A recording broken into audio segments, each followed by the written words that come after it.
Hello everyone, welcome to Hindi voice. शहजादी ने कहा, इसमें कोई कठिनाई नहीं है। यहाँ आपके देश के बहुत से व्यापारी रहते हैं। आप एक अलग मकान ले और अपने देश के प्रचलित साज सज्जा का सामान उन व्यापारियों से लेकर अपना मकान सजाए। फिरोज शाह ने कहा, यह सुझाव आपने बहुत अच्छा दिया। अब मैं आपसे अपने मन की एक और उलझन कहता हूँ। मुझे इतने दिन हो गए हैं, अपने पिता का कोई समाचार नहीं मिला है। मेरे अचानक गायब हो जाने से वे कितने दुखी होंगे, इसका कोई ठिकाना नहीं है। मुझे उनकी बड़ी चिंता लगी रहती है, कहीं मर ही न गए हो। अगर आप कुछ ख्याल न करें तो मैं एक बार अपने पिता से मिलाऊं और उनसे आपके साथ अपने विवाह की अनुमति लूं। शहजादी को फिरोज शाह की बातों में तथ्य तो मालूम हुआ, लेकिन उसे यह भी डर हुआ कि कहीं ऐसा न हो कि फिरोज शाह अपने देश जाकर मुझे भूल जाए या किसी अन्य स्त्री के प्रेम में पड़ जाए, या उसे अपने माता पिता ही का प्रेम इतना अधिक हो जाए कि मेरे पास न आना चाहे। इसीलिए उसने सोचा कि किसी प्रकार उसे कुछ दिन और अपने पास रखा जाए।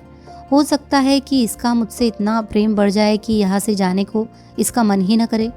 यह सोचकर उसने यह कहा, आपकी बात बिल्कुल ठीक है, लेकिन मैं चाहती हूँ कि आप कुछ दिनों के लिए यहाँ और ठहर जाए। फिरोज शाह ने इस बात को स्वीकार कर लिया। शहजादी ने फिरोज शाह के लिए अपने यहाँ निवास का आकर्षण और बढ़ा दिया। उसने तरह तरह के मनोरंजन, खेलों और तमाशों का प्रबंध किया। शहजादा रोज ही महल के समीप के जंगल में जाकर शिकार खेलता था। भांति भांति के संगीत आदि से उसका मन बहलाया जाता और अपनी प्रेमिका शहजादी के सौंदर्य का आनंद तो उठाता ही था। इसीलिए उसका मन ऐसा रमा कि 2 महीनों तक घर की याद ही नहीं आई। लेकिन इसके बाद उसे अपने पिता का ध्यान आया और शहजादी से फारस जाने की बात कही। शहजादी ये सुनकर उदास हो गई। फिरोज शाह ने उसकी मनोदशा को समझा और कहा, सुनो शहजादी, यह तो अत्यंत अनुचित है कि मैं अपने माता पिता से हमेशा के लिए उनकी जानकारी के बगैर अलहदा हो जाऊं। लेकिन अगर तुम्हें मेरे प्रेम पर विश्वास नहीं है और सोचती हो कि मैं वापस नहीं आऊँगा, तो तुम मेरे साथ चलो। तुम्हें तुम्हारे पिता मेरे साथ चलने की अनुमति न देंगे। इसीलिए रात को जब सभी नौकर और दास दासियाँ सो जाए तो हम दोनों चुपचाप पारस की ओर रवाना हो जाए। छत पर मेरा घोड़ा मौजूद ही है और अभी तक उसे किसी ने देखा नहीं है। राजकुमारी को फिरोज शाह का वियोग असह्य था और वह भागने को तैयार हो गई। उस रात को दोनों छत पर गए। फिरोज शाह ने घोड़े का मुंह फारस की ओर किया और शहजादी को ले उड़ा। फारस पहुंचकर उसने सीधे अपने महल में जाना ठीक नहीं समझा। वह राजधानी से कुछ दूर देहात में बने राजमहल में उतरा। वहां शहजादी को छोड़ा और खुद शिराज के अपने महल की ओर माँ बाप को अपने आगमन की सूचना देने के लिए चला। उसने शहजादी को आश्वासन दिया कि 2-1 दिन में ही मैं वापस आ जाऊंगा। उसने देहाती महल में प्रबंधकों को आज्ञा दी कि मेरे लिए एक घोड़ा लाओ। साथ ही उसने कहा कि मेरे पीछे शहजादी का पूरा ख्याल रखना, उसे किसी प्रकार का कष्ट न होने पाए। शहजादा घोड़े पर सवार होकर गांव से शिराज की ओर चला तो मार्ग में लोग उसे देखकर बड़े प्रसन्न हुए। वे उसकी कुशलतापूर्वक वापसी के लिए भगवान से प्रार्थना करते रहते थे। फिरोज शाह राजमहल में पहुंचा तो वहाँ हर्षोल्लास की एक लहर आ गई। बादशाह बहुत देर तक उसे गले लगाए रोता रहा। फिर उसने पूछा कि इतने दिन कहाँ और किस तरह रहे। फिरोज शाह ने पूरी कहानी कही और शहजादी के सेवा सत्कार का वर्णन करने के बाद कहा, शहजादी मेरे साथ आई है और मैं उसे देहाती राजप्रसाद में छोड़ आया हूँ। हम दोनों एक दूसरे को बेहद चाहते हैं। मुझे आशा है कि आप मुझे उससे विवाह करने की अनुमति दे देंगे। ये कहने के बाद शहजादा फिरोज शाह अपने पिता के चरणों में गिर पड़ा। बादशाह ने उसे उठाकर सीने से लगाया और कहा, बेटे, मैं बड़ी प्रसन्नता से तुम्हें बंगाल की राजकुमारी को ब्याहने की अनुमति देता हूँ। मैं खुद देहात के महल में जाऊँगा और स्वागत सत्कार के साथ शहजादी को राजधानी में लाऊंगा। इसके बाद यहाँ के राजमहल में विवाह की सारी रीतियाँ संपन्न की जाएगी। इसके बाद बादशाह ने आज्ञा दी कि शादियाने अर्थात हर्ष सूचक बाजे बजाए जाए। मेरी सवारी देहात के महल में जाने के लिए तैयार रहे और शहजादी को शिरोज के राजमहल में लाने के लिए शाही जुलूस की तैयारियां की जाए। इसके साथ ही उसने बंदीगृह में पड़े हुए हिंदुस्तानी कारीगर को बुलाया और कहा, तेरे कारण मुझे इतने दिनों तक पुत्र वियोग का दुख सहना पड़ा है। मेरे बेटे को भी परेशानी उठानी पड़ी। जी तो चाहता है कि तुझे मरवा डालूं, लेकिन पुत्र की वापसी पर तुझे छोड़ने का वादा कर चुका हूँ, इसीलिए छोड़ रहा हूँ। तू मेरे देहात के महल से अपना मनहूस घोड़ा लेकर फौरन चला जा। हिंदुस्तानी कारीगर अच्छा कारीगर तो था, किंतु कुरूप और अधेड़ अवस्था का होने के साथ तबीयत का कमीना भी था। उसने बादशाह से नीचतापूर्ण बदला लिया। शहजादी के बारे में उसे समाचार मिल चुका था। वो यह भी जानता था कि जुलूस का प्रबंध हो जाने पर बादशाह खुद बंगाल की शहजादी को ले जाएगा। वो बादशाह की सवारी के चलने के पहले ही गांव पहुंच गया। देहाती राजमहल के प्रबंधक से उसने कहा, बादशाह ने मुझे आज्ञा दी है कि मैं तुरंत ही राजकुमारी को अपने घोड़े पर बिठाकर शिराज के महल में पहुंचाऊं। प्रबंधक ने उसकी बात का विश्वास कर लिया और राजकुमारी भी इस बात से खुश हुई कि जल्दी ही शहजादे फिरोज शाह के पास पहुंच जाऊंगी। वह तुरंत ही कपड़े ठीक ढंग से पहनकर राजमहल में जाने के लिए तैयार हो गई। हिंदुस्तानी कारीगर ने घोड़े पर राजकुमारी को बिठाया और उसके पीछे खुद बैठ गया और घोड़े को चलाने वाली खूंटी मोड़ दी। घोड़े को आकाश में ले जाकर उसने पूर्व दिशा की ओर मोड़ दिया। बादशाह देहाती महल से बंगाल की शहजादी को लाने के लिए तैयार होने लगा। फिरोज शाह ने चाहा कि बादशाह के वहां पहुंचने के पहले वहां जाकर शहजादी को बादशाह के आगमन की सूचना दे दे। इसीलिए वो घोड़े पर बैठकर तेजी से देहात के राजमहल में पहुंचा। वहां प्रबंधक उसकी बात सुनकर हक्का बक्का हो गया। उसने कहा, सरकार, उस हिंदुस्तानी कारीगर ने आकर कहा था कि बादशाह ने उसे शिराज के महल में पहुंचने की आज्ञा दी है। इस पर मैंने शहजादी को उसके साथ कर दिया और वह उसे यंत्र वाले घोड़े पर बिठाकर ले गया है। ये सुनकर शहजादा फिरोज शाह को अवर्णनीय दुख हुआ और वह बेहोश होकर गिर पड़ा। प्रबंधक और भी घबराया।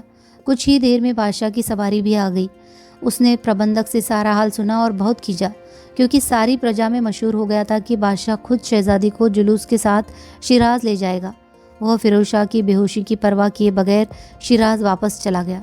कुछ देर बाद शहजादे को होश आया। प्रबंधक ने उसके पांव पर गिरकर कहा, सरकार, मुझसे अनजाने में अपराध हुआ है। आप इसके लिए मुझे जो भी दंड दे मैं खुशी से झेलूंगा। शहजादे ने कहा, तुमने धोखा खाया है, इसीलिए मैं तुम्हें दंड नहीं दूंगा, किंतु तुम मेरे लिए फकीरों जैसे वस्त्र ले आओ। वही पास में फकीरों का अखाड़ा था। प्रबंधक ने जाकर उनसे कहा, एक रईस को बादशाह मरवाने ही वाला है। रईस जान बचाकर भागना चाहता है। आप कृपया एक फकीरी बना दे तो वह उसे पहनकर निकल जाए। अखाड़े के फकीरों को राजाज्ञा की चिंता न थी। उन्होंने दया करके उसे फकीरी बाना दे दिया। शहजादी ने उसे पहना, बहुमूल्य रत्नों और अशर्फियों से भरी हुई थैली उसमें छुपाई और शहजादी की तलाश में फकीर बनकर निकल पड़ा। उधर हिंदुस्तानी कारीगर शहजादी को लेकर उड़ता रहा और कुछ घंटों के उड़ने के बाद कश्मीर के राज्य में पहुंच गया।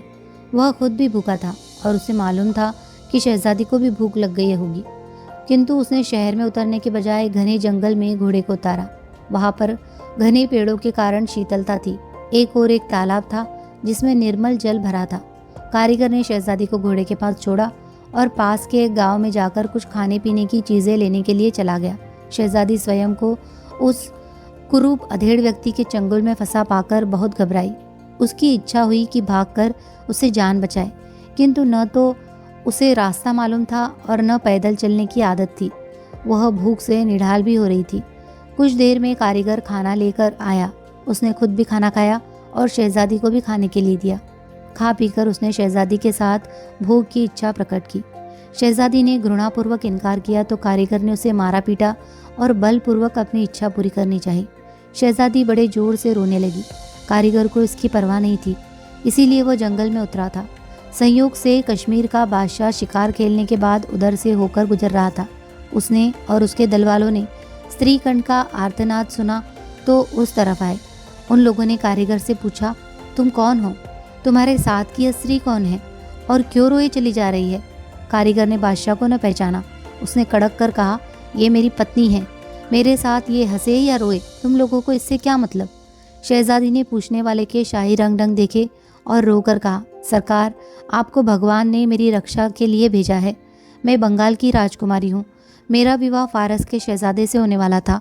यह नीच कारीगर मुझे ले भागा है। कश्मीर के बादशाह को भी शहजादी का रूप और तौर तरीके देखकर उसकी बात का विश्वास हुआ। उसने एक आध बात और पूछी, फिर अपने साथियों को आज्ञा दी कि कारीगर का वध कर दो। 2 आदमियों ने उसे पकड़ा और क्षण मात्र में उसकी गर्दन उड़ा दी। फिर उसने शहजादी से विस्तार पूर्वक उसका हाल पूछा और उसे घोड़े पर बिठाकर राजधानी में ले गया। यंत्र वाले घोड़े को भी बादशाह के सेवक घसीटकर महल में ले गए। राजधानी पहुंचकर बादशाह ने शहजादी को एक अलग महल में रखा और उसकी सेवा के लिए कई सेवक और दासियां नियुक्त कर दी। शहजादी कारीगर के पंजे से छूटकर बड़ी शांति महसूस कर रही थी और सोच रही थी कि कश्मीर का बादशाह कितना भला आदमी है कि निस्वार्थ उसकी मदद कर रहा था। लेकिन कश्मीर नरेश उतना निस्वार्थ न था जितना शहजादी ने समझा था। वह अब उसके कब्जे में थी और इस कारण वह उससे विवाह करना चाहता था और उसके लिए उसने शहजादी को अनुमति भी मांगना जरूरी न समझा। वह जानता था कि शहजादी फारस के राजकुमार पर मुग्ध है और खुशी से किसी और से विवाह न करेगी। उसने आदेश दिया कि विवाह के बाजे बजाए जाए और सारे राज्य में नाच रंग और खेल तमाशे हो। एक दिन शहजादी दोपहर में सो रही थी कि बाजों की आवाज़ से उसकी आँख खुल गई। उसने दासियों से पूछा कि यह शोर क्यों हो रहा है, तो प्रमुख दासी ने कहा, सरकार, यह बादशाह से आपके होने वाले विवाह के उपलक्ष्य में बाजे बज रहे हैं। बादशाह का आदेश है कि इस खुशी में सारे राज्य में नाच रंग और खेल तमाशे किए जाए। शहजादी को लगा जैसे वह एक भेड़िए के चंगुल से निकलकर दूसरे के चंगुल में आ गई है। उसने अपनी रक्षा का अजीब उपाय किया। जब बादशाह ने उसे अपने पास बुलाया तो वह उन्मत्त बन गई। उसने अपने कपड़े फाड़ डाले और बादशाह और दूसरे लोगों को गालियां देने लगी और घूंसे मारने लगी। बादशाह उसकी दशा से चिंतित हुआ और अंतपुर से बाहर आकर सोचने लगा कि अब क्या किया जाए। अपने बाहर के कक्ष में आकर बादशाह ने अपने विश्वसनीय सभासदों से सलाह की। सबकी राय हुई कि उसे कोई प्रेत बाधा लगी है, वरना एकदम से पागल होने का कोई और कारण नहीं हो सकता। बादशाह ने दासियों को आदेश दिया कि शहजादी पर बराबर निगाह रखे और उसे नियंत्रण में रखे। उसने अपने राज्य भर के ओझाओं और तांत्रिकों को बुलवाया और शहजादी को अच्छा करने को कहा। उन लोगों ने तरह तरह की धुनियाँ दी, अनगिनत बार अभिमंत्रित जल पिलाया और अन्य अनेकानेक उपाय किए। शहजादी को कुछ होता तो उसका इलाज भी होता। उसने शाम तक अपनी दशा और खराब कर ली और सब लोगों की चिंता बढ़ती गई। बादशाह तो दुख और चिंता के कारण रात भर सो ही न सका। दूसरे दिन उसने आदेश देकर यह घोषणा करवाई कि जो वैद्य हाकिम शहजादी को अच्छा कर देगा उसे काफ़ी बड़ा इनाम दिया जाएगा। अब बहुत से वैद्य हाकिम आए। उन्होंने कहा कि नब्ज देखकर ही जाना जा सकता है कि क्या रोग है। अब शहजादी ने सोचा कि भेद खुलने वाला है। अगर इनमें से किसी ने भी मेरी नाड़ी देखी तो समझ जाएगा कि यह पूर्ण रूप से स्वस्थ है। इसीलिए वह और भी पागल बन गई और आक्रामक हो गई। जो भी वैद्य हकीम उसके पास उसकी नाड़ी देखने जाता उसे वह दांतों से काटती, थप्पड़ घुसे मारती, थूकती, गालियाँ देती या उसके कपड़े फाड़ती। संक्षेप में यह कि शहजादी ने किसी वैद्य हकीम को अपने पास नहीं आने दिया। उन बेचारों ने दूर ही से अटकल लगाकर तरह तरह के काढ़े तजवीज़ किए। शहजादी एक हाथ को पीती, कुछ को फेंक देती और अपना पागलपन और बढ़ाने लगती। जब सामने कोई न होता तो साधारण स्थिति में आराम करती और किसी को भी देखते ही बकना, गालियाँ देना और नोच खसोट करना शुरू कर देती थी। सारे वैद्य और हकीम असफल होकर वापस चले गए और बादशाह को ऐसे वैद्य की तलाश रहने लगी जो उसे अच्छा कर सके। इसी बीच शहजादा फिरोज शाह फकीर के वेश में घूमता घामता वहाँ आ निकला। उसने वहाँ निवासियों से एक शहजादी की जिससे बादशाह विवाह करना चाहता था विक्षिप्तता का हाल सुना। वह समझ गया कि यह उसकी प्रेमिका बंगाल की शहजादी होगी जिसकी तलाश में मैं मारा मारा फिरता हूँ। वह राजधानी में एक साधारण व्यक्ति के वेश में एक सराय में उतरा। उसे और विस्तार से शहजादी की बीमारी का हाल मालूम हुआ। वह हकीमों का सा वेश बनाकर लंबी दाढ़ी लगाकर राजमहल के सामने गया और दरबानों से बोला, सुना है यहाँ कोई शहजादी बीमार है, मैं उसका इलाज करना चाहता हूँ, बादशाह को खबर करो। दरबान हंसने लगे और घृणापूर्वक बोले, टुटपुंजिए हकीम को देखो, बड़े प्रसिद्ध हकीम तो झक मार गए, यह शहजादी को अच्छा करके इनाम पाएंगे। फिरोज शाह ने उन्हें डांटा, तुम्हारा काम पहरा देना है या हकीमों को सनद देना? बादशाह को खबर करो, बादशाह नहीं चाहेंगे तो मैं लौट जाऊंगा। दरबानों ने खबर की तो बादशाह ने उसे फ़ौरन बुला लिया। फिरोज शाह सामने आया तो बादशाह ने कहा, हकीम साहब, वह किसी को पास नहीं आने देती, हर आने वाले पर आक्रमण कर देती है। उसे कमरे में बंद कर दिया गया है, पहले आप खिड़की से उसे देखें। फिरोज शाह वहाँ पहुँचा तो खिड़की से झाँक कर देखने लगा। उसने शहजादी को पहचान लिया जो बड़े दर्द भरे स्वर में उसके विरह में गीत गा रही थी। फिरोज शाह ने गौर से देखा तो यह भी समझ गया कि शहजादी को कोई रोग नहीं है, वह खुद ही अपने को पागल दिखा रही है ताकि उसका बादशाह के साथ विवाह न हो सके। बादशाह के पास आकर उसने कहा, मेरी समझ में शहजादी का रोग आ रहा है, उसका कमरा खुलवाइए, मैं उसके पास जाकर उसे देखूंगा, लेकिन उस समय कमरे में कोई दूसरा आदमी नहीं होना चाहिए। बादशाह ने इस बात को मान लिया। फिरोज शाह अकेला शहजादी के पलंग की ओर बढ़ा। वह उसे पहचान न पाई और हकीम समझकर चीखने और गालियां देने लगी। फिरोज शाह तेज़ी से पलंग के पास पहुंचा और धीमे से बोला, अच्छी तरह देखो, मैं हकीम वकीम कुछ नहीं हूँ, फारस का शहजादा फिरोज शाह हूँ। तुम्हें तलाश करता हुआ यहाँ आया हूँ। तुम मेरे साथ सहयोग करो तो तुम्हें निकाल ले चलूँ। शहजादी ने उसके स्वर से उसे पहचाना और ध्यान से देखा तो सूरत भी पहचान ली। शहजादी ने चीखना बंद कर दिया और धीमे स्वर में बोली, मैंने अपना सतीत्व बचाने के लिए यह पागलपन का ढोंग किया था। मुझे नहीं मालूम था कि कब तक यह तमाशा करना पड़ेगा। सौभाग्य से तुम आ गए, लेकिन यहाँ से मुझे निकालोगे कैसे? बादशाह को मालूम होगा कि तुम मेरे प्रेमी और भावी पति हो, जीता न छोड़ेगा। फिरोज शाह ने कहा, तुम सिर्फ यह करो कि पागलपन का प्रदर्शन बहुत कम कर दो। सिर्फ कभी कभी कुछ अजीब हरकतें किया करो। बंगाल की शहजादी ने उसके कथनानुसार काम किया। उसने कपड़े फाड़ना, मारपीट आदि करना बंद कर दिया। फिरोज शाह ने बाहर आकर बादशाह से कहा, आप चलकर देख ले, शहजादी साहिबा लगभग पूर्ण रूप से स्वस्थ हो गई है। बादशाह फिरोज शाह के साथ शहजादी के कमरे में आया। शहजादी ठीक ठाक वस्त्र पहने बैठी थी। उसका व्यवहार भी लगभग सामान्य था। बादशाह ने वापस आकर फिरोज शाह की बड़ी प्रशंसा की और कहा, हकीम साहब, आपने कमाल कर दिया है। हकीम महीनों लगे रहे और कुछ न कर सके। आपने 2-4 मिनट ही में शहजादी को ठीक कर दिया। मैं आपको मालामाल कर दूंगा। फिरोज शाह ने कहा, आपकी बड़ी कृपा है, लेकिन अभी मैं एक पैसा नहीं लूँगा। शहजादी जब बिल्कुल ठीक हो जाएगी उस समय आप जो भी देंगे मैं सिर झुकाकर स्वीकार करूँगा। फिरोज शाह ने आगे कहा, रोग पूरा ठीक करने के लिए पूरा हाल जानना ज़रूरी है। आप कृपा करके यह बताएं कि शहजादी कब और किस प्रकार आपके राज्य में आई। वास्तव में फिरोज शाह जानना चाहता था कि यह यंत्र का घोड़ा प्राप्य है या नहीं। वह यह भी जानना चाहता था कि कारीगर का क्या हुआ। बादशाह ने ब्यौरेवार बताया कि इतने दिन पहले एक आदमी यंत्र के घोड़े पर इन्हें कश्मीर के एक जंगल में लाया था और इनके साथ दुराचार चाहता था। संयोग से मैं उसी समय शिकार खेलकर वापस आ रहा था। मैंने जाकर जब इनसे पूरा हाल सुना तो कारीगर को मरवा दिया और इन्हें और काट के घोड़े को लेकर आ गया। मैं इनसे विवाह करना चाहता हूँ, यह ठीक हो जाए तो करूँ। फिरोज शाह ने कहा, निश्चय ही वह यंत्र का नहीं जादू का घोड़ा होगा। उससे उतरते समय इनसे तंत्र विधान संबंधी कोई भूल हो गई होगी। अब मेरी सलाह को ध्यानपूर्वक सुने। उस पर कार्य किया जाए तो शहजादी साहिबा एक ही दिन में पूरी तरह ठीक हो जाएगी। आप एक बड़े मैदान में उस घोड़े को रखवाए कि चारों ओर बड़ी बड़ी अंगीठियां धूनी देने को रखवाए। न मालूम किस किस प्रेतात्मा को बुलाना पड़े। फिर शहजादी को उनकी हैसियत के मुताबिक जेवर कपड़े पहनाकर वहां लाया जाए और घोड़े पर बिठाया जाए। उसके बाद मैं मंत्र सिद्ध करूंगा। बादशाह ने कहा, इसमें क्या मुश्किल है, यह सब अभी हो जाएगा। फिरोज शाह ने कहा, इस समय ठीक मुहूर्त नहीं है, कल सवेरे यह पूरा इंतजाम करवा दीजिए। दूसरे दिन सुबह यंत्र वाला घोड़ा लाकर मैदान में रख दिया गया। उसके चारों ओर 10-12 अंगीठियां रख दी गई। फिरोज शाह भी नहा धोकर अच्छे कपड़े पहनकर आया और शहजादी को भी सजा सवार कर लाया गया। फिरोज शाह ने शहजादी को घोड़े पर बिठाया। फिर उसने झूठ मूठ के मंत्र पढ़ते हुए घूम घूम कर सारी अंगीठियों में कोई सामग्री डाली। इसके कारण ऐसा घना धुआं उठा कि जनसमूह में किसी को घोड़ा दिखाई नहीं पड़ा। फिरोज शाह धुएं के अंदर जाकर शहजादी के पीछे घोड़े पर जा बैठा और उसे चलाने वाली खूंटी घुमा दी। जब घोड़ा आकाश में ऊंचा हो गया तो फिरोज शाह ने पुकार कर कहा, लंपट बादशाह, देख, मैं फारस का युवराज फिरोज शाह हूँ, अपनी मंगेतर को लिए जा रहा हूँ। कुछ घंटों में दोनों को घोड़े ने शिराज पहुँचा दिया। 2-4 दिन में उन दोनों का धूमधाम से विवाह हो गया।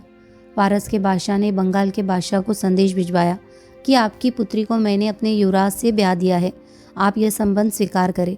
उसने खुशी से संबंध स्वीकार किया और बहुमूल्य भेंटें फारस को भेजी। शहरजाद की इस कहानी को भी दुनियाजाद और शहरयार ने बहुत पसंद किया। अगली रात शहरजाद ने दूसरी कहानी कहना आरंभ किया। अगर आप भी शहरजाद की अगली कहानी सुनना चाहते हैं तो अलिफ लैला की आने वाली कहानी सुनिए, और इससे पहले की कहानियाँ सुनने के लिए डिस्क्रिप्शन बॉक्स में जो लिंक दिया है उसे क्लिक करके आप सुन सकते हैं। और अगर आपको हमारी कहानियाँ पसंद आ रही हो तो प्लीज़ इन्हें लाइक कीजिए, शेयर कीजिए और कमेंट कीजिए, और हमारे चैनल को सब्सक्राइब भी कीजिए। धन्यवाद।